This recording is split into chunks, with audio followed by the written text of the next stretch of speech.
আসসালামু আলাইকুম রহমতুল্লাহি ওবারাকাতুহ। বাংলাদেশে ভোট শেষ, বিজয় চলে এসেছে। এ বিজয় আমেরিকার, এ বিজয় ইন্ডিয়ার, এ বিজয় সবচেয়ে বড় গণতন্ত্রের, এ বিজয় সেকুলারিজমদের, এ বিজয় শাহবাগীদের, এ বিজয় ইসলাম বিদ্বেষীদের। হেরে গেছে মুমিন মুসলমান, হেরে গেছে নির্যাতিত গরিব দুঃখী মুসলমান। রাজনীতির আগে পরে শত্রুতার খেলা শুরু হয়ে গেছে। অলরেডি 10-12টা নিউজ দেখলাম আমাদের লক্ষ্মীপুর হইতে, চুয়াডাঙ্গা হইতে আর বিভিন্ন জেলায় মারপিট, রাজনীতির প্রতি হিংসা, গণতান্ত্রিক হিংসা, গণতন্ত্রের খেলা, বাড়ি ঘরদুয়ার মানুষ পিটানো অলরেডি শুরু হয়ে গেছে। ভাই, এটাই গণতন্ত্র। পৃথিবীতে গণতন্ত্র কোথাও শান্তি দিতে পারেনি, আর এটা পশ্চিমকালও পারবে না। নিশ্চিত থাকুন, আপনি যদি একজন ইমানদার হন তাহলে আপনি এটা বুঝতে পারবেন। এটা বোঝার জন্য আপনাকে পরিপূর্ণ ইমানদার হতে হবে, তাছাড়া আপনি পারবেন না। দূরে কোথাও যাওয়া লাগবে না, আপনি শুধু কোরআন থেকে রিসার্চ করুন, রাসূল সাল্লাল্লাহু আলাইহি সাল্লামের হাদিস রিসার্চ করুন, আর কোথাও যাওয়া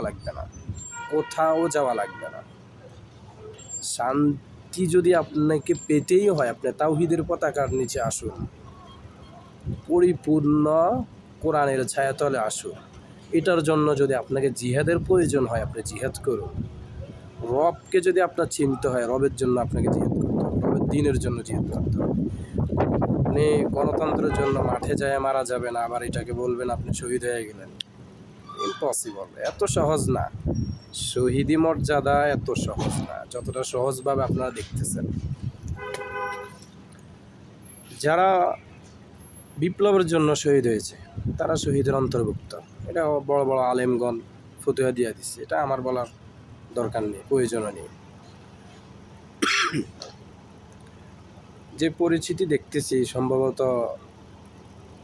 বিগত 17 বছরের আবৃত্তি হবে, পুনরায় ঘটনাগুলো ঘটবে, ধর্মার খাও, লুটপাট।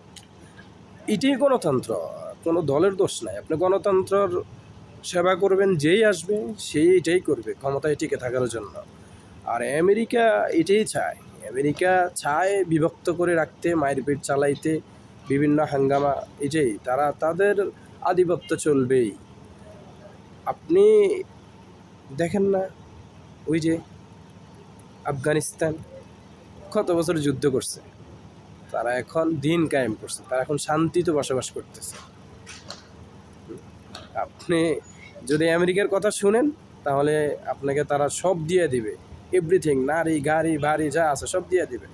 তাদের কথা মানবেন না, এই যে তাদের মাথা ব্যথা হয়ে গেলেন আপনি। তো কাফেরদের সাথে আপোষ যারা করবে তারা কখনোই ইমানদার না। আপনারা কেন কাফেরদের কাছে আপোষ করবেন? আপনাকে রবকে চিনেন না, রাসূলকে চিনেন না, কিছু দেখেন নাই। রাসূল সাল্লাল্লাহু আলাইহি ওয়াসাল্লামের জামানা থেকে নিয়ে আপনি যুদ্ধ ছাড়া কয়টা বিজয় দেখাইতে পারবেন? যুদ্ধ আপনাকে করতেই হবে, দ্বীনের জন্য আপনাকে শহীদ হতেই হবে, তারপরেই আপনি বিজয় পাবেন। এর পাশাপাশি দাওয়া চালাই যেতে হবে, দাওয়ার কাজ পরিপূর্ণ রাখতে হবে। সর্বশেষ একটাই কথা, রাস্তা একটাই, শরিয়া কায়েমের জন্য আপনাকে যা প্রয়োজন তাই করতে হবে। যুদ্ধের প্রয়োজন হলে যুদ্ধ করতে হবে, জিহাদের প্রয়োজন জিহাদ করতে হবে, খালাস, এটাই শেষ।